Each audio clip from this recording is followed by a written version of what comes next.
Eh bien, c'est un stage qui était porteur d'espoir et bien qui se termine malheureusement en queue de poisson pour certains internationaux qui sont rentrés. Véritable manque de respect pour ces joueurs. Bon, on va parler d'un... Que dis-je? Olga Massango. Bonsoir. Bonsoir Geeks et bonsoir à tous. Junior Dinanga, en forme? En forme Geeks, bonsoir. Le lundi passé, quelqu'un m'a posé cette question. Oui, j'étais en train de travailler pour le compte de la rédaction. Ok. Mami Lugambo Mombenga. Vous savez, lorsque vous n'êtes pas... Je reçois beaucoup de questions. Oya Zawapi, Oya Kewapi, Oya Zawapi. À rejoindre Charles, ce sont des questions que les gens me posent. Ah. Ce sont des questions. Bon, je connais. Individuel, ok, ça on peut pas. Comme le disent d'ailleurs Cédric Bakambosi qui n'est pas là. Mais pour des raisons personnelles privées. David Dalla, ce n'est pas la prière comme il y a 3 semaines, je pense. Hein. Non, non, ça n'a rien à voir avec la prière. C'est plutôt la retransmission pour la radio qui pose un petit souci. Mais sinon, bonsoir à tous. Alain Salou, en forme? Oui, en super forme. Allez, on va démarrer avec, puisque le temps compte déjà, avec la Coupe d'Afrique de club champion de volleyball. Ça sera donc au Caire en Égypte. La compétition démarre, c'est mardi. Il y aura 2 clubs congolais qui seront de la partie avec le tirage au sort qui a eu lieu. Et l'équipe de Mwangaza qui jouera cette épreuve est dans le groupe C avec Soumoua, club égyptien. Il y a Université du Zimbabwe, El Ali de la Libye, AS Police du Bénin et FAP du Cameroun. L'autre délégué congolais, c'est l'équipe de Espoir qui est logée dans le groupe A avec El Ali d'Égypte, Praison du Kenya, AS Police de la Côte d'Ivoire, Nemostar, club ougandais, ainsi que Red Kings du Lesotho. David, un mot, cette compétition démarre demain? Oui, ça démarre demain jusqu'au 5 avril prochain. Une compétition importante pour les 2 clubs de la République démocratique du Congo, à savoir le VC Espoir et le VC Mwangaza. D'ailleurs, la délégation du VC Espoir a amené 12 athlètes pendant que la formation de VC Mwangaza en a amené 13. Il y avait beaucoup de candidatures pour les différents pays, mais du moins, la République démocratique du Congo a eu fait le luxe, je veux dire, et même le plaisir d'être sélectionné par la Confédération africaine de volleyball pour représenter la République démocratique du Congo avec ces 2 clubs, à savoir le VC Espoir et le VC Mwangaza. Alors, notre envoyé spécial sur place, c'est Jean-Pierre Kadimangandou. Il nous a envoyé quelque chose, le Pika, il s'agit de quoi exactement? Effectivement, ce sont les 2 entraîneurs, notamment celui de VC Espoir et celui de Mwangaza. Et ils sont quand même d'accord et surtout satisfaits de ce tirage au sort. Ils espèrent que l'RDC et surtout les clubs de l'RDC peuvent s'extirper de ce groupe. On va suivre ces réactions recueillies sur place par notre délégué Jean-Pierre Kadimangandou. Comment est-ce surtout pour faire dégager toute la fatigue accumulée durant le voyage, parce qu'il faut se le dire, on a fait un long périple qui a été très épuisant et qu'on n'a pas eu le temps de récupérer normalement.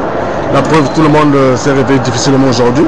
Il fallait mettre un entraînement en place afin de dégager toute la lactique accumulée dans les muscles, de façon que demain nous puissions entrer dans le vif de la compétition en faisant la répétition des gammes de tout ce qu'on a eu à faire à Kinshasa. Sur quoi ça sera axé l'activité de demain? Demain sera axé notamment sur la relation passeur-attaquant. On va travailler tous les P, notamment le P1 au P6. On va mettre l'accent sur la réception et la révision de quelques schémas de jeu par rapport à notre façon de jouer. Bon, les impressions c'est que nous sommes quand même dans un pool assez bon. À part peut-être Alali qui a un niveau un peu plus supérieur par rapport à nous, mais je crois que pour les autres équipes, nous aurons vraiment à mouiller les maillots pour aller au bout des petites de manière à ce que nous puissions occuper une place de choix pour que nous puissions être qualifiés pour le 7 avril.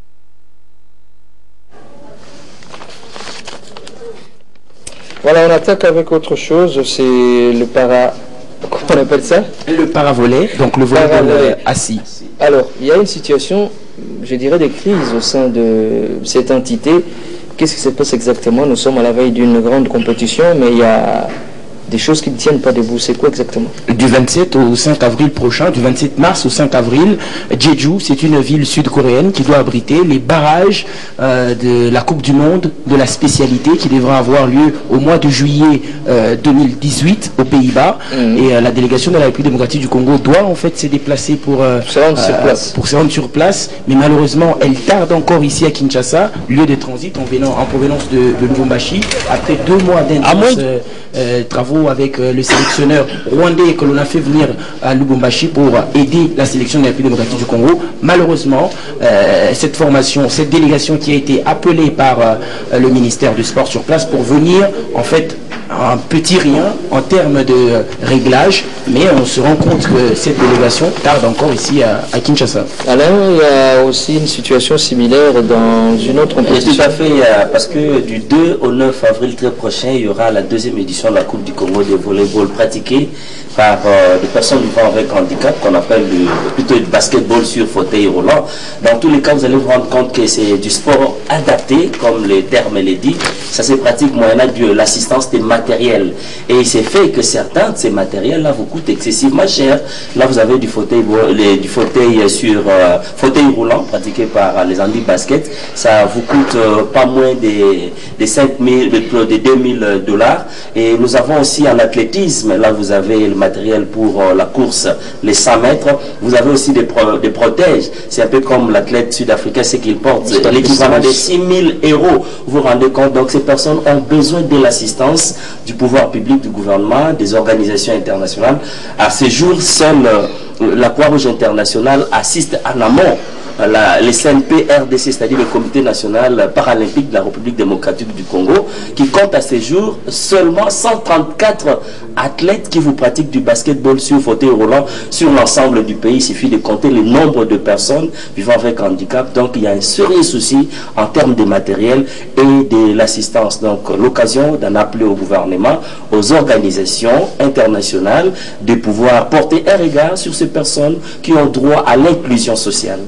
Je pense qu'à ce niveau, juste un petit point, c'est que aujourd'hui, la délégation est passée par Kinshasa. Elle était censée passer une seule journée et partir rapidement.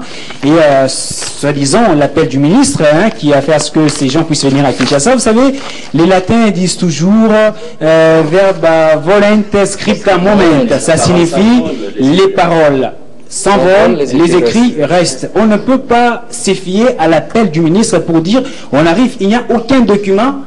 Il devrait y avoir une correspondance, on devrait s'adresser par correspondance parce que nous sommes dans un pays où il y a crise de confiance. On appelle et effectivement ils sont arrivés et il n'y a personne qui est venu à l'aéroport, personne pour chercher ces délégations. Et de ce point de vue-là, je pense qu'il devrait y avoir une correspondance et ces délégations, connaissant déjà ce qu'elle a l'habitude de faire, elles devraient se prendre en charge, partir et représenter la RDC.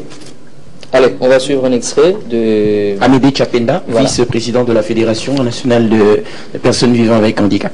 On va le suivre.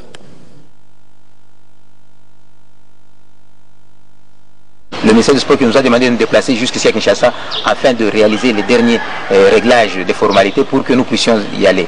Nous sommes ici depuis mercredi et depuis mercredi on n'a vu personne alors du ministère venir vers nous. Chaque fois qu'on essaie de les atteindre au téléphone, on vous envoie quelqu'un, on vous envoie un protocole et aujourd'hui il est samedi, rien n'avance.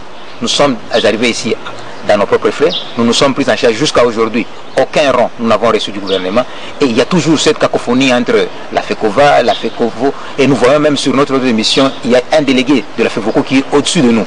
Moi je me pose cette question, et même au sein de nous, personnes avec handicap qui pratiquons le volleyball assis, on s'est dit, bon, peut-être pour que le volleyball assis prenne de l'ampleur, il faut qu'il y ait un enfant d'une autorité bien nominée qui soit aussi handicapé au sein de nous, et là on peut être considéré.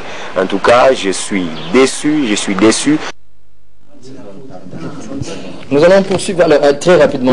Je n'adhère pas totalement à la prise de position de Lupika dans la mesure où, quand vous lisez l'article 6 de la loi sportive et l'article 99, l'État a l'obligation, l'article 6 de la loi sportive, de fournir équipement matériel et d'assister des équipes nationales qui représentent le pays à l'extérieur.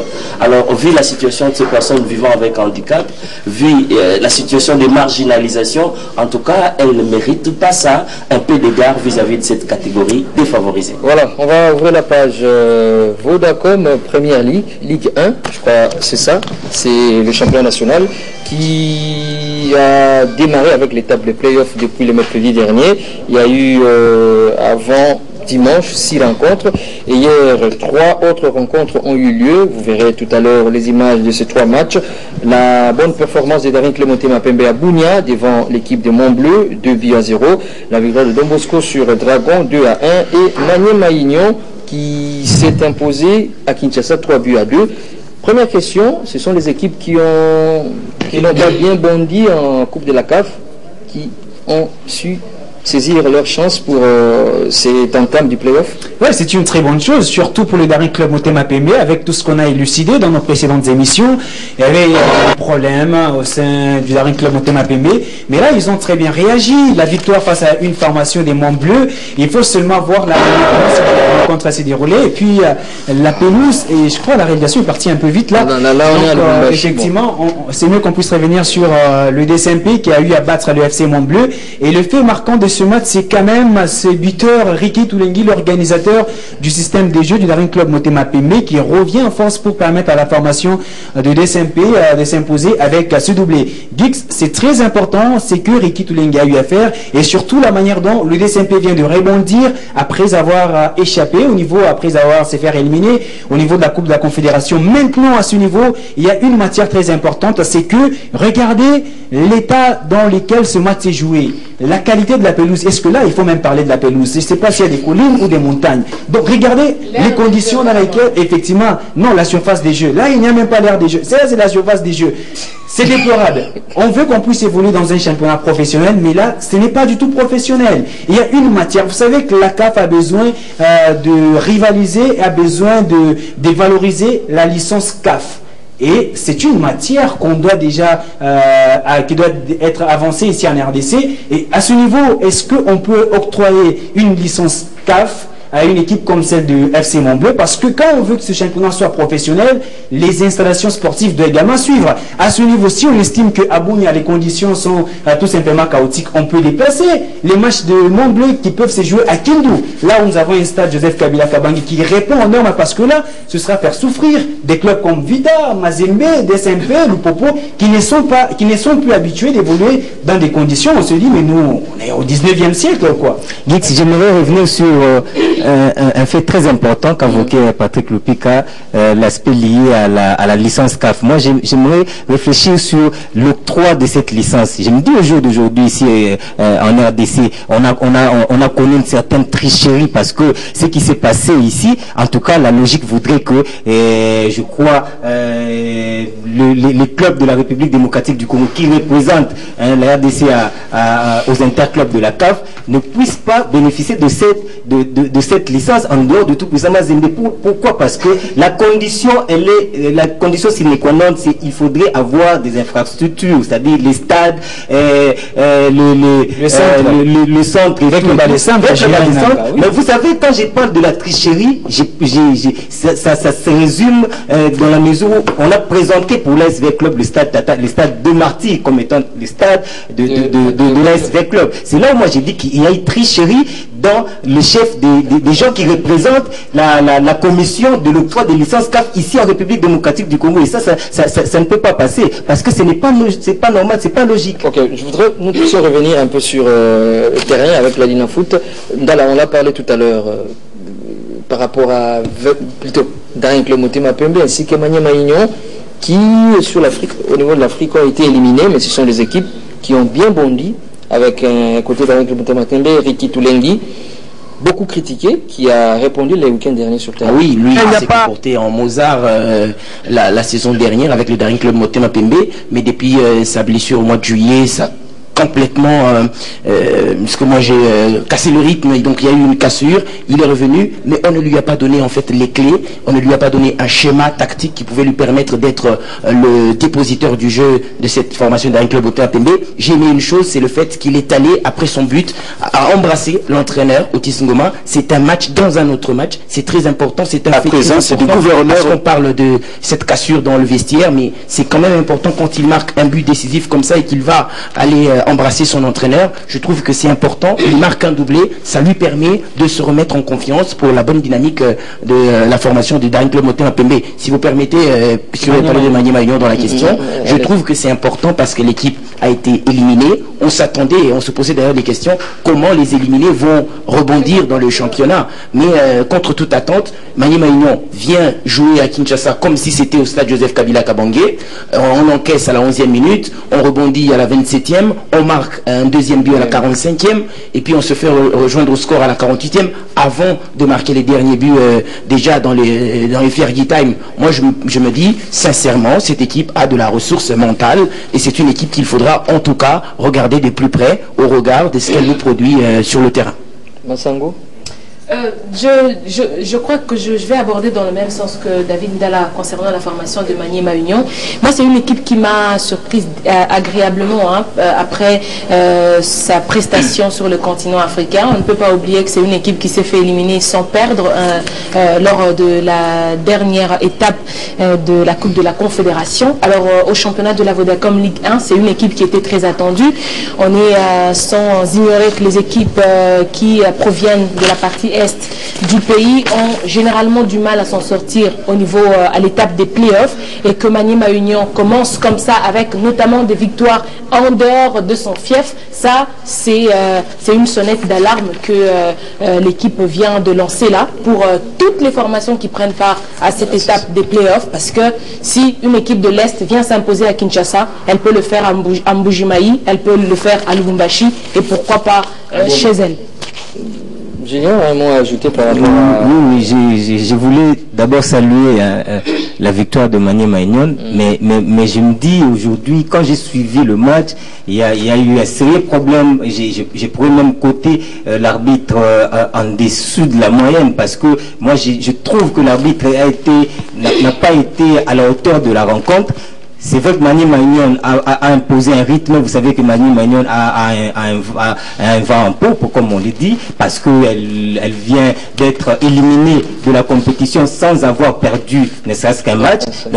Donc c'est logique qu'une équipe qui vient d'une compétition africaine puisse imposer un rythme face à un club qui vient de l'entente provinciale de Kinshasa et qui joue pour la première fois, qui a perdu aussi beaucoup de joueurs, qui jouent pour la première fois cette phase. Mais maintenant, quand c'est l'arbitre qui peut accompagner cette victoire, moi je me dis c'est pas normal, c'est pas logique, parce que quand je vois il y a eu des situations où l'arbitre a pu arrêter les jeux parce qu'il y avait des positions illicites, imaginaires que l'arbitre lui-même n'a pu voir, et ça cause vraiment du tort par rapport à l'avenir du championnat, parce qu'aujourd'hui, même le président l'a dit, le président Lambert l'a dit, il se décourage de pouvoir sortir en dehors de Kinshasa, parce que pour lui, ce qu'il a vu hier, c'est que les présidents des grands clubs, entre guillemets,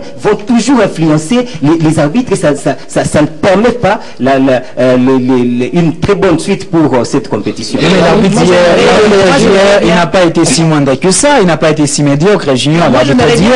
J'ai suivi le match, mais j'estime que l'arbitrage a été quand même à la hauteur, sincèrement. Bon, moi, j'aimerais revenir sur cet aspect des arbitres. Moi, j'estime que lorsque l'on démarre cette phase qui est une phase décisive, il faudrait que l'organisateur puisse quand même interpeller aussi ses arbitres. Il ne faudrait pas que ces arbitres soient les auteurs de violence. On a déploré cela lors de la phase classique, et que si aujourd'hui ils sont là, pas pour simplement officier les matchs, mais pour favoriser également certains clubs, parce que des côtés ils ont reçu quelque chose. Moi je pense que là ils vont gâcher quand même la fête, ils vont gâcher le spectacle. Il y a ces clubs, on a dit tout à l'heure, il y a Patrick Lupika qui évoquait cet aspect de choses avec les Paralympiques par rapport à l'implication du gouvernement. Donc il y a des personnes qui mettent leurs moyens dans ces clubs, qui ne sont pas simplement soutenus par l'État congolais. Ce n'est pas l'État congolais qui subventionne ces championnats nationaux. Donc c'est la bonne volonté de certains dirigeants qui placent leurs moyens pour permettre, pour encadrer et former. Il y a eu un but de Bazano qui a été refusé comme ça. Oui, il y a un but de Bazano qui a été refusé comme ça. Donc quelque part, ça décourage également ces dirigeants qui viennent avec leurs propres moyens pour soutenir le football congolais. Et moi, j'estime que l'organisateur doit quand même bien conscientiser ces arbitres qui sont les maîtres sur le terrain. Ok, on va suivre le point de presse, donc la réaction du coach adjoint de Maniema Union, interrogé hier ici à Kinshasa après la victoire contre Rangers au stade deux martyrs. Il était au micro de David Ndala. Vous savez, lorsqu'on prépare une grande compétition, on doit préparer les joueurs sur le plan technique, tactique et surtout mental. Vous savez, nous avons beaucoup de joueurs qui viennent dans des petites compétitions. Il faudrait beaucoup plus travailler sur leur mental. Ce qui a fait que nous remontons souvent le score. Dès lors que l'arbitre n'a pas encore donné son mot de sifflet final, nous restons dans le match. Nous devons terminer le match jusqu'au finish. Oui, je crois que nous sommes concentrés. Notre objectif, c'est de gagner au moins le titre national. Ce n'est pas aussi une mer à boire. Nous continuons à travailler sur ça. On va continuer à travailler sur le mental des joueurs. Nous jouons contre des Félins chez nous à domicile. On va faire encore de notre mieux pour gagner les 6 premiers points. Ça sera important pour nous. Allez, on va voir les rendez-vous de la semaine. Nous aurons déjà le 28 mars à Bounia, au stade Amani. C'est le stade donc où l'équipe de Mont-Bleu évolue. Mont-Bleu va recevoir la JS Groupe Bazano de Lubumbashi. Le même 28 mars, je pense que ce tableau va venir. Dragon accueillera le FC Saint-Éloi Lupopo. Dragon qui va peut-être tenter de rebondir après 2 échecs contre Mazembe 5-0 et hier dimanche contre Don Bosco 2-1. Vous verrez tous ces éléments demain. Il y a également la suite le 29 mars. Ici à Kinshasa, Ranger Don Bosco, Ranger qui a également enregistré 2 échecs, tentera, on ne sait jamais contre Don Bosco, Veclub Sangabalende, et les 4 avril, Maniema Union d'Enfer Noir, les 5 avril, Bazano accueillera le tout puissant Mazembe de Lubumbashi. Alors rapidement, le classement déjà, il y a des équipes qui ont déjà joué 2 matchs, notamment l'équipe de Don Bosco ainsi que d'Enfer Noir qui sont en pole position avec 4 points. Suivi des équipes qui ont 3 points, TP Mazembe, DCMP Club Sangabal et Densike Maniema Union, et à la queue, Bazano Lupopo 1 point, au dernier rang, Ranger, Mont-Bleu et l'Ice Dragon qui ont 0 point jusque-là. Allez, on va ouvrir un autre dossier, c'est les dossiers du jour. Les léopards de la RDC qui seront à Dar es Salaam, c'est mardi 27 mars contre la Tanzanie, un match qui entre dans le cadre de journée FIFA. Alors, il y a ces matchs que les Congolais attendent, ça sera demain mardi, coup d'envoi, 13h juste, heure de Kinshasa. Alors, on a entendu beaucoup de choses, défection, bon... tant de choses. Alors ce soir nous allons nous poser il y a une grande interrogation, l'organisation de ces matchs qui a été entachée, bon, on peut le dire, de beaucoup d'irrégularités, notamment des joueurs qui ont payé leur propre billet pour venir ici, espérant être remboursés. Bon, on verra également une photo qui va peut-être, je ne sais pas si cette photo va plaire aux gens, on verra. Alors la grande question que nous nous posons, l'organisation de ces matchs Tanzanie-RDC va-t-elle gâcher le résultat de ces matchs très attendus par les Congolais? Oui, mais ce sont des compétiteurs. Aujourd'hui, tous ceux que nous avons comme professionnels, ils ont ce caractère, ils ont du caractère. Ils peuvent se sublimer lorsqu'il faut jouer dans de telles conditions. Mais déjà, l'organisation n'est pas du tout bonne. Parce qu'en arrivant même en Tanzanie, à Dar es Salaam, la première séance d'entraînement, ils arrivent au stade. On ferme pratiquement les portes du stade. Et je crois que la réalisation vient d'abord de nous montrer ce qui s'est passé exactement lors du déplacement de départ de la RDC. Gix, je pense qu'il faut d'abord revenir dans l'organisation de ce match. Que se passe-t-il? Il y a la liste qui arrive et des joueurs qui devraient venir pour ce match amical. Alors, certains joueurs n'ont pas reçu des billets. C'est par exemple le cas de Moubele qui a payé tout seul les billets pour venir ici à Kinshasa. Et lorsqu'ils sont arrivés, nombreux d'entre eux n'avaient pas de passeport biométrique. Alors, pour effectuer le déplacement vers la Tanzanie, ces joueurs devraient obtenir le passeport biométrique pour se déplacer vers la Tanzanie. Alors, qu'est-ce qui bloque? C'est le fait que il y a ces documents sur la table du ministère des Sports qui n'a pas été signé à temps pour permettre à ce que les léopards de la RDC puissent faire ces démarches. Alors ces déplacements, le ministre refuse de signer. Pourquoi? Selon certaines indiscrétions, la FECOFA a mis une somme de plus d'1 million pour la préparation d'un seul match, ce match amical. Et plus d'un million pour la préparation de ce match amical. 1,34 million $. Voilà pourquoi j'ai dit plus d'1 million. Et la FECOFA se justifie aussi en disant qu'ils ont mis ce montant parce qu'il y a le léopard U20 et le léopard U17. Les léopards U20 qui doivent jouer les éliminatoires de la CAN Niger 2019. Et puis, il y a aussi les léopards U17 qui doivent jouer les tournois de l'UNIFAC. Alors, Gix, ce qui est un peu compliqué, c'est que à la veille du déplacement, le vendredi, les joueurs n'avaient pas de passeport. Et qu'est-ce qui se passe? Certains membres du staff technique sont partis voir les ministres de l'Intérieur, Nova, pour qu'ils puissent intervenir en sorte que ces léopards puissent avoir des passeports. Ils avaient simplement besoin des passeports biométriques. Vous savez, au Sénégal, les joueurs, ils ont demandé des passeports diplomatiques. Mais ici, chez nous, c'est simplement des passeports biométriques qui coûtent à peine $300.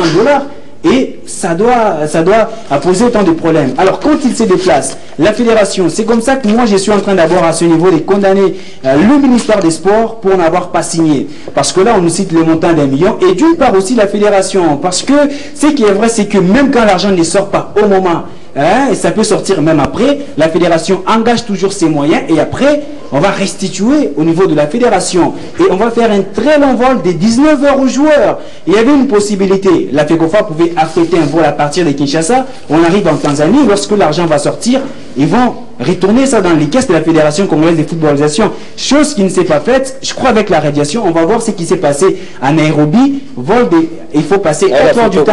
La photo, oui, la photo, ils ont passé 4 heures du temps à Nairobi, à l'aéroport, et certains joueurs...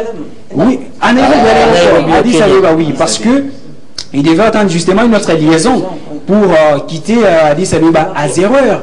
Et là, c'est très compliqué. Tous ces joueurs sont restés sur place. Avec ces désorganisations, c'est comme ça que certains joueurs ont eu à claquer la porte de la sélection. Et bon, en fait, ils ont fait défection au niveau de Addis Abeba. Le cas des Paul-Joseph Pokou, Arthur Maswakou, qui ont quitté le groupe, Gaël Kakouté, Jordan Nikoko. Bolassi était même presque parti. Après, on l'a supplié. Le groupe est parti. Bolassi est arrivé avec 3 heures de retard à Dar es Salaam. Voilà ce qui s'est passé exactement au niveau de la préparation de ce match. Ça vient en fait réveiller les vieux démons Gixlando parce que les dernières frasques de l'équipe nationale de la RDC remontent quand même de très longtemps. On se rappelle des organisations un peu chaotiques vers les années 2000 parce que la RDC a participé à la CAN 2006 et après c'est un vrai passage à vide.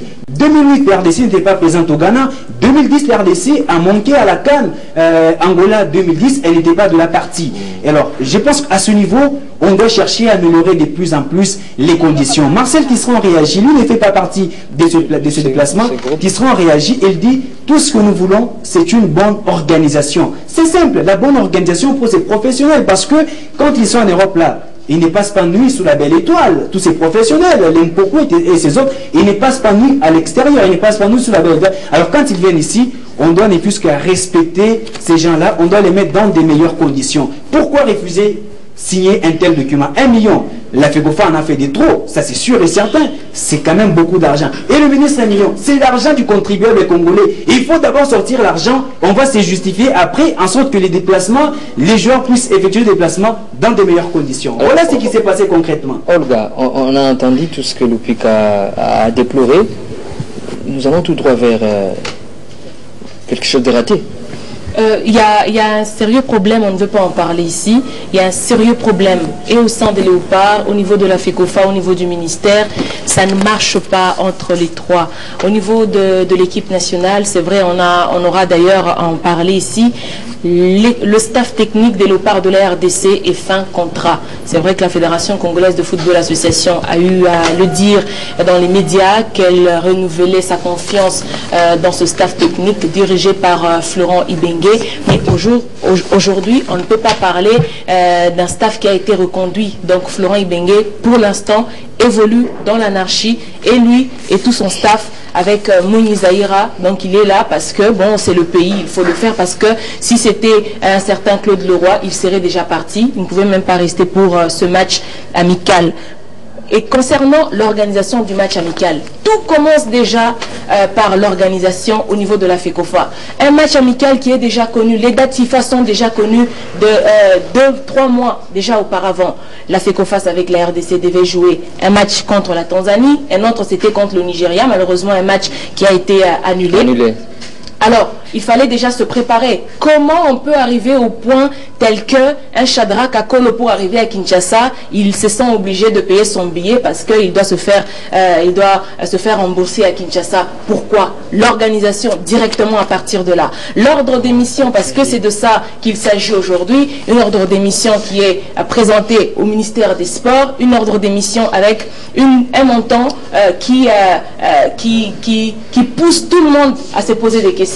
1,34 million américains pour préparer 2 matchs amicaux. Premièrement, celui contre la Tanzanie et celui contre le Nigeria. Pour des matchs amicaux, s'il faut débourser 1,34 million américains. Alors, je me demande, les fédérations qui organisent les matchs, les fédérations qui nous reçoivent chez elles ne font rien en retour? Est-ce que la Fédération congolaise de football association ou encore le gouvernement congolais doit tout prendre en charge? Et je me demande le 1 million si la fédération l'a justifié comment. Après, le ministère a demandé qu'il y ait réajustement et ça a été fait par la suite. L'ordre d'émission a été signé.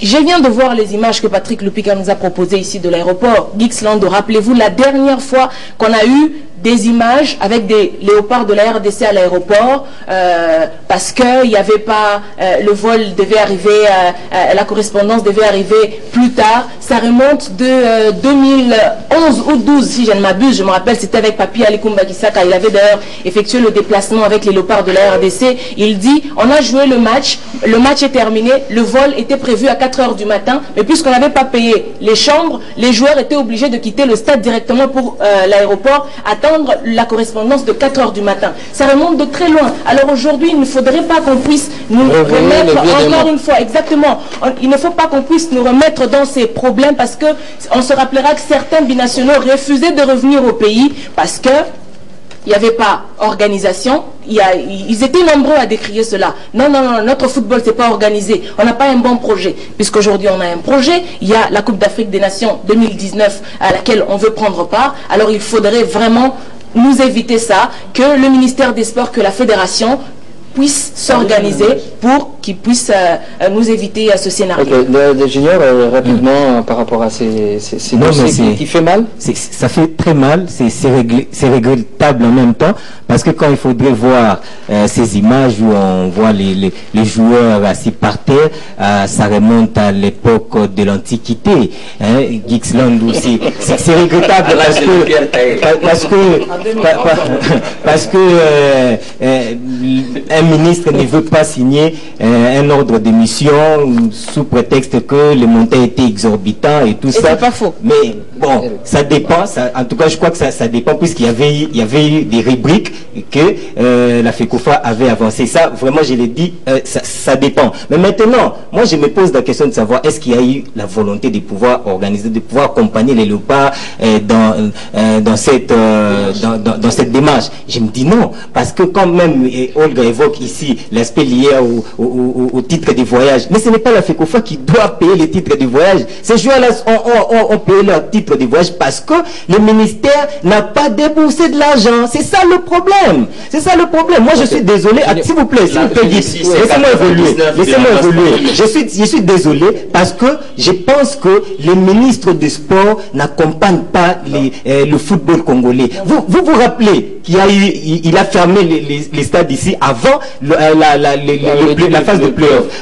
C'est un comportement qui n'encourage pas la promotion du football en République démocratique du Congo. Je parle du football d'une manière. On va mettre un petit point. Je termine. En tout cas, ça m'inquiète. Je me pose la question de savoir est-ce que Papi Nyango accompagne la vision du chef de l'État. Je me dis aujourd'hui je réponds que non, en tout cas, vu les actes posés par Papi Nyango. Vous avez il est en train vraiment d'enfreindre le parcours. Vous avez donné la réponse en République démocratique. Moi, je rejoins également Junior Dinanga pour compléter, parce que j'ai également relevé cet aspect de choses. Comme le disait tout à l'heure Patrick Lupika, par rapport à l'amélioration des conditions, mais aussi, est-ce qu'on a un ministre de sport qui veut assurer le développement de sport en RDC. Il n'y a pas que le football. Il n'y a pas longtemps, il y a les fédérations qui sont contre lui déjà, qui ont essayé de signer une pétition contre lui parce qu'il est en train de s'aimer des désordres dans certaines fédérations. Il s'ingère dans ce qu'il peut pas, c'est que le ministère ne peut pas s'ingérer. Donc il y a quelque part, on sent que dans ce ministre de sport, il n'a pas l'amour de la patrie. Moi je le dis. Et je dis également son grand problème, ce n'est pas le problème de signer les montants, tout ça. Non, c'est pas son problème. Parce que l'argent ne vient pas de sa poche d'abord. C'est l'argent du contribuable. Son grand problème, c'est que Papi Nyango, ce n'est pas Papi Nyango également qui doit désigner aujourd'hui en RDC. Ce n'est pas un ministre de sport qui vient nous désigner un entraîneur qui doit prendre la tête de la sélection nationale. Non, c'est la FECOFA qui est l'organe technique qui amène, qui propose, qui donne. Nous, on estime que celui-là peut aujourd'hui prendre la sélection. Et le ministre voit des critères par rapport à ce que la FECOFA propose, qui est l'organe technique, et le ministre ne peut que valider. Mais c'est pas au ministre. Comme lui, il estime que Florent et le docteur Mbungu doivent partir, c'est pourquoi il y a quelque part, il a refusé de signer cette proposition parce qu'il y a Florent Ibenge. Il faudrait respecter ces binationaux, ces internationaux. Ça va, je vois là où nous sommes en train d'aller. C'est des couleurs nationales. Donc, moi je me dis, il n'est pas un patriotique. Donc, quelque part, il n'est pas dans la vision du chef de l'État. Et pas, vous avez exprimé votre crise en RDC. Non, il ne doit pas être là pour le peuple congolais quand même. Merci, Mami. Gixelandou, je voudrais apporter une précision. Il faudrait que nous puissions donner la vraie information. Je voudrais apporter une précision, Gixelandou. C'est vrai, il appartient à la Fédération congolaise de football association de désigner un staff technique, de proposer le staff technique des Léopards de la RDC ou de l'équipe nationale, que ce soit de moins de 17 ans, de 20 ans, donc l'équipe nationale de football. La Fédération a eu à le dire par le média qu'elle renouvelait sa confiance à ce staff technique dirigé par Florent Ibenge. Il faut demander à cette fédération pourquoi jusqu'aujourd'hui elle n'a jamais adressé une correspondance par écrit au ministère des Sports disant que nous renouvelons notre confiance en ce staff technique. Aujourd'hui, ce staff technique évolue dans l'anarchie. Ok, Mami, s'il vous plaît, s'il vous plaît,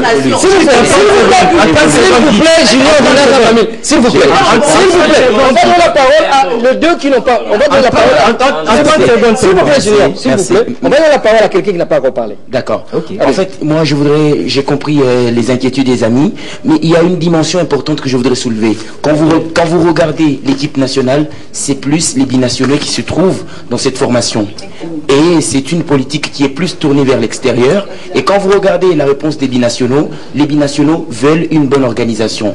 Et moi, la plaidoirie que je suis en train de faire sur ce plateau, c'est de demander, n'est-ce pas, aux décideurs en République démocratique du Congo d'organiser le football congolais parce que c'est important. Sinon, on risque d'encourager des défections en défection. Ok. Moi, je pense que le ministre du Sport doit être plutôt un facilitateur pour l'épanouissement et le développement du sport et des sportifs, plutôt qu'un complicateur. Outre la fermeture des stades de l'État, il y a eu aussi en football, les sports en général en souffrent. Récemment aussi, les championnats de basketball accusent du retard parce que le ministre s'est fait complicateur plutôt que facilitateur. Une discipline qui n'est pas subventionnée. Il doit pleinement jouer son rôle. Et moi, pour terminer, je me dis, après son mandat, qu'est-ce qu'il va présenter comme bilan à la jeunesse? Je pense que s'il vous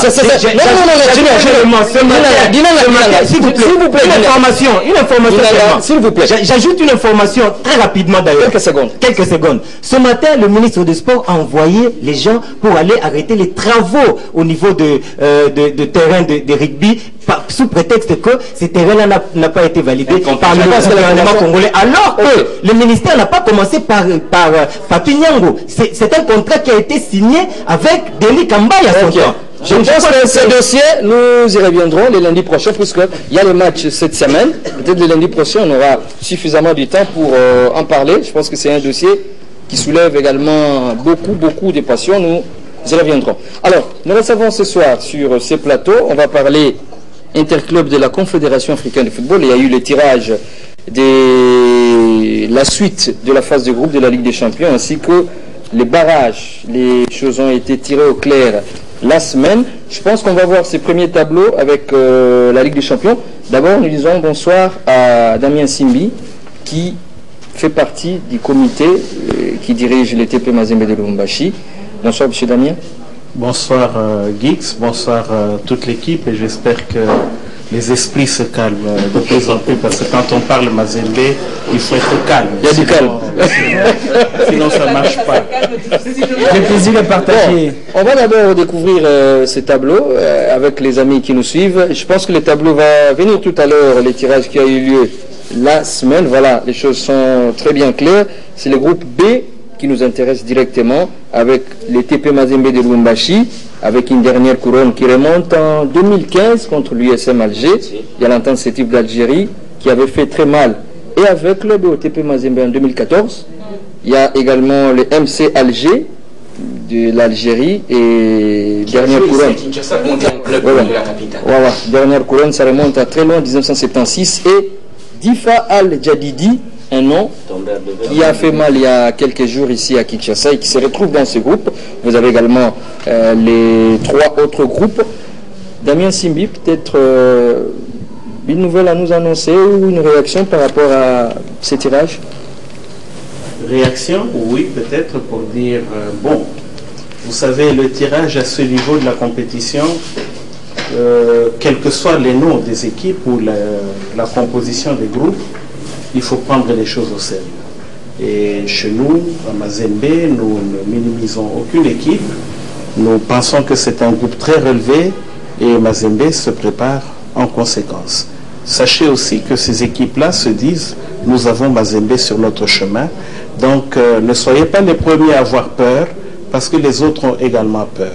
Donc, je crois que nous sommes conscients de ça, et Mazembe se prépare, rassurez-vous. Est-ce que Mazembe n'aurait peut-être pas préféré ne pas aller peut-être au nord ou aller du côté de Swaziland ou Roller ou Oroya? Oui, il y a des équipes de l'Afrique australe qui sont en train de monter suffisamment au niveau de compétition africaine, c'est vrai, mais vous savez, le Maghreb a une prédominance sur toutes ces compétitions et les dernières coupes d'ailleurs, mais comme je l'ai dit, dans ce genre de choses, il ne faut pas avoir de préférences. Attendez celui qui va tomber dans votre groupe et préparez-vous en conséquence. Je crois que c'est vrai que Mazembe, je dois le dire, n'est pas en très bonne santé, mais souvent quand nous commençons les compétitions africaines, nous sommes en moins bien bonne santé et au fur et à mesure de la compétition, Mazembe évolue pour toujours rafler. Puisque vous venez de le dire, pas mieux en forme, je peux... oui, je comprends. Oui. 3-0. Après avoir gagné 4-0. 3-0. Vous n'avez pas eu peur? Ça n'a fallu de peu pour vous faites une lecture négative, comme d'habitude. Évidemment, c'est votre travail de journaliste. Oui, c'est votre travail de journaliste. Vous n'avez pas eu peur? Non. 3-0. En fait, quel est l'essentiel? Être qualifié ou gagner par un score fleuve. Je crois que l'objectif de Mazembe, c'était d'être qualifié. Et Mazembe a été qualifié. Commencez d'abord par voir ce qui est positif. Ne regardez pas le score. Les enfants sont allés dans ce match, je crois, avec le fait qu'ils avaient gagné 4-0. Parce que si en 15 secondes, on vous marque déjà un but, eh bien, sachez que vous êtes déstabilisé. Le temps de se remettre, malheureusement, on doit avouer que cette équipe s'est vraiment préparée pour défier Mazembe. Et nous avons fait le constat, on a tiré les leçons et rassurez-vous, ça commence toujours difficilement pour Mazembe. L'essentiel, mieux vaut la fin d'une chose que son commencement. Alors, Damien Simbi, on a eu très peur et je dois avouer que pour une fois, nous avons recouru à une pratique qui n'est pas mazembienne, celle de commencer à tomber, à dormir ou à... Alors, enfin, il faut être honnête pour reconnaître certaines choses. Voilà. Ça n'a pas été facile pour Mazembe, ce match retour. Alors, Damien Simbi, vous êtes à moi. Cette fois-ci, on va revenir un peu sur la politique sportive du club. L'institution Mazembe a communiqué depuis un certain temps que le plus important serait la promotion de ces jeunes qui sortent de l'académie des formations du TP Mazembe. Dans la foulée, le TP Mazembe recrute 2 internationaux, les Ghanéens qui arrivent au sein du TP Mazembe après la défaite 3-0 devant la formation de l'UD Songo. Contradiction au sein du club dans la mesure où on se dit on doit d'abord faire la promotion de ces jeunes. C'est un choix qui n'est pas facile. Je dois vous avouer, parce que moi-même je viens de Lubumbashi, nous avons eu une réunion au niveau du comité qui n'était pas facile parce que effectivement l'instruction du président du club c'était de dire il faut promouvoir les jeunes. Et entre-temps, promouvoir les jeunes, d'accord. Mais entre-temps, il faut faire des résultats. Alors, on s'est dit, écoutez, il faut faire les deux. Nous avons regardé les axes de l'équipe qui posent vraiment problème.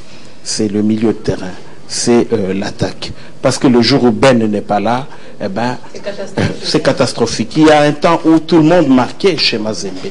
Alors, c'est pour cela qu'on a dit au président, d'accord avec la promotion des jeunes, nous allons y aller progressivement, mais laissez-nous quand même d'abord renforcer l'ossature là où nous avons des problèmes. Nous sommes en Ligue des Champions et il faut prendre les choses autrement. Et le président a accepté. Voilà pourquoi vous avez vu les deux Ghanéens arriver. Je crois que nous avons renforcé la défense également avec un joueur qui vient de Lumbashi Sport. Bon, il y aura encore peut-être un joueur qui partira de Kinshasa, mais comme vous connaissez votre ville, ne citez personne, ne citez aucune équipe, parce que ça va déjà devenir polémique. Même enfin, Mazembe essaye de se renforcer pour qu'il soit au rendez-vous convenablement. Donc, premier conseiller d'entrée de jeu, dans votre introduction, vous avez semblé nous acculer un peu et puis vous avez privilégié les résultats en lieu et place de la manière ou la qualité. Moi, je voudrais rallier un peu le deux, c'est-à-dire et les résultats et la qualité, c'est-à-dire la manière. Quand on fait une petite lecture, comment Mazembe a démarré cette année, Super Coupe et puis la double confrontation contre les clubs qui a posé des difficultés à Mazembe en 16e de finale, je me dis tout de suite et comment le temps a été géré au niveau de la préparation pour qu'on connaisse une piètre qualité dans la prestation. Mazembe, c'est quand même l'équipe à abattre sur le continent. Et quand Mazembe joue, n'importe quel club, il doit être conséquent. C'est un peu comme le Barça ou le Real en Europe. Ils sont conséquents quand ils doivent jouer des adversaires. Attention, attention. Vous êtes des journalistes sportifs, je vous suivez toute l'actualité. International et national et comme vous voulez. Quand vous parlez de Barça, vous avez une ossature chez Barcelone que tout le monde connaît par cœur et vous retrouverez ces joueurs-là. Aujourd'hui, je crois qu'il y a une politique que nous sommes en train de décourager, c'est la politique de libération des joueurs. Quand vous voyez l'ossature de Mazembe, elle a été très stable aux années 2010 et autres là, quand nous prenions les coupes avec les Kalouitouka, les Bangou et tout ce monde-là. C'est des gens qui avaient joué ensemble pendant près de 5-6 ans. Aujourd'hui, regardez le nombre de joueurs qui quittent l'équipe après 1 ou 2 saisons. Il brille, il s'en va. Il brille, il s'en va. Donc, sachez que ça entraîne nécessairement un temps d'adaptation pour les nouveaux que l'on fait monter ou qui arrivent. Je crois que c'est quelque chose contre laquelle nous sommes en train de lutter, mais on n'y peut rien parce que c'est des joueurs à contrat et quand son contrat expire, il a pris un peu de popularité. Bon, vous n'allez pas l'empêcher d'être sollicité ou de partir. Donc je crois que ça a aussi déstabilisé la structure. Ça, bien entendu, et bon, ça a occasionné une déstabilisation de la structure de Mazembe. Mais nous faisons en sorte que Mazembe soit toujours présent au dernier rendez-vous. C'est ça l'essentiel. Ce que vous dites, Alain, quand vous dites la qualité, le ceci, moi je veux bien, et la manière, je veux bien, mais quand nous essayons des jeunes joueurs, comme vous l'avez dit, n'attendez pas qu'un jeune joueur vienne déjà vous donner le rendement d'un vieux loup qui a plusieurs années dans l'équipe. Acceptez qu'il y aura un temps de baisse, puis ça reprendra. Ne vous en faites pas. Allez, on va prendre le question directe, M. Daniel Simbi. Mazembe joue le titre cette saison. Bonne question. Nous avons un défi à relever avec la Ligue des Champions. Nous avons eu 2 années de suite des humiliations dans cette compétition. Et je pense que Mazembe a un devoir de vengeance. Nous devons nous venger dans cette compétition. Donc pour nous, nous y allons pour la coupe. Et j'espère que nos amis de V-Club vont nous suivre de manière à ce qu'ils se repositionnent au niveau de la Coupe de la Confédération pour qu'il y ait au moins 2 équipes congolaises qui continuent encore à se battre au niveau de l'Afrique. Donc Mazembe joue pour le titre. Mais je répète, le Mazembe d'il y a 1 année, 2 ans, 3 ans n'est pas le Mazembe d'aujourd'hui. Alors, Président, que peut-on retenir ce soir de votre passage ici? Peut-être les amis qui viennent de nous retrouver en ce moment. il faut retenir que le tout-puissant Mazembe est de nouveau présent au rendez-vous de la Ligue des Champions. Il faut retenir que le tout-puissant Mazembe est en train de parfaire son ossature de manière à répondre présent à cette charge annuelle et habituelle d'ambassadeur du football congolais. Il faut aussi retenir que Mazembe, bon, a quelques petits soucis qu'il essaye d'arranger. Bref, Mazembe répondra présent. Décryptage répondra également présent le lundi prochain. Alors, mais avant de terminer, on va parler aussi de V-Club. Il y a eu aussi les tirages de cadrage. On verra rapidement ces tableaux avec V-Club qui va juste aller à côté pour jouer la Mancha en ce qui concerne ce tour de cadrage. Et en cas de succès, V-Club retrouvera la phase de groupe de la Coupe de la Confédération africaine de football, compétition que le TP avait gagné l'année dernière contre Supersport, qui est également en tour de cadrage et jouera Gor Mahia, club du Kenya, qui avait buté pour accéder en Ligue des Champions phase de groupe contre l'Espérance de Tunis. Alors, voilà, c'est par ici, amis sportifs. On aurait souhaité continuer. Ouais, c'est très important, mais tu vas décoller. Le temps nous fait défaut, alors on fixe déjà. On fixera prochain rendez-vous à nos amis téléspectateurs. Ça sera demain à 19h. Ça sera qui? Ça sera Mamie Lugambo. Merci, président Damien Simbi, pour ce passage ici à Digital. Merci également à l'ensemble des amis qui nous ont permis d'arriver chez vous. Un petit mot pour vous dire tous les encouragements des sportifs de Boukama, parce que j'étais la semaine passée à Boukama, et vous êtes suivis.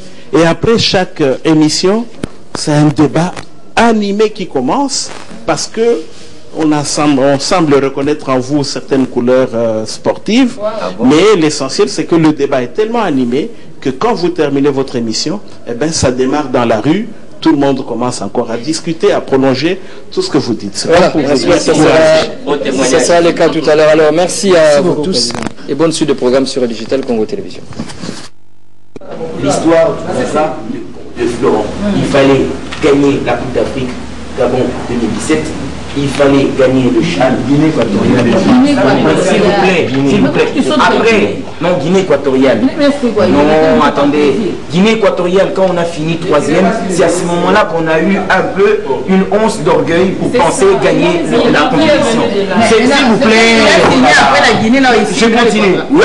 C'est après la Guinée. Donc, il est venu, on l'a rappelé parce qu'on n'avait plus de sélectionneurs, il y avait des législations, on n'avait pas signé. Si je comprends bien. J'ai l'extrait de. Je pense que si tu peux nous départager, j'ai l'extrait d'une interview avec Constant à Monastir. Là où il dit quand la RDC ne s'est pas qualifiée, il y a une dernière journée qui va se jouer à Kin contre la Guinée-Conakry. Et Constant Marie dit ceci. Dit d'ailleurs, pour ce staff technique, leur mission c'était tout simplement la qualification à la CAN Guinée équatoriale 2015 et à la CAN Gabon 2017. Après la Coupe du Monde, pour la Coupe du Monde, c'est parce qu'on a envoyé la progression de l'équipe nationale que nous sommes dit que c'est l'équipe peut également se qualifier. Ça c'est Constant à Monastir. Dinanga, tu as parlé, laisse-moi également. Qu'est-ce que j'ai fait? Ça c'est Constant à Monastir. Et je pense avec Hubert on peut retrouver ça, c'est sur les images que je t'avais données. Et après, moi aussi, le point est dit, dans son contrat, parce que le contrat, il a été signé avec Baudouin Banzamouka Laïsongo à l'époque. C'était le ministre à l'époque, Baudouin Banzamouka Laïsongo. Le contrat, c'était qualifier l'RDC à la CAN Guinée équatoriale 2015 et Gabon. Maintenant, pour la Coupe du Monde, Constant m'a dit que ce n'était pas dans la charge de ce staff technique qualifier l'RDC pour la Coupe du Monde. On n'a pas évoqué la Coupe du Monde. Ça, c'est Constant lui-même. Non, 2 ans après. Constant a menti. La signature du contrat. Constant a menti. Que Patrick Villa Mais comment lui-même a fait ça? Alors, il voulait seulement dévoiler Patrick. Tu peux rêver. Merci.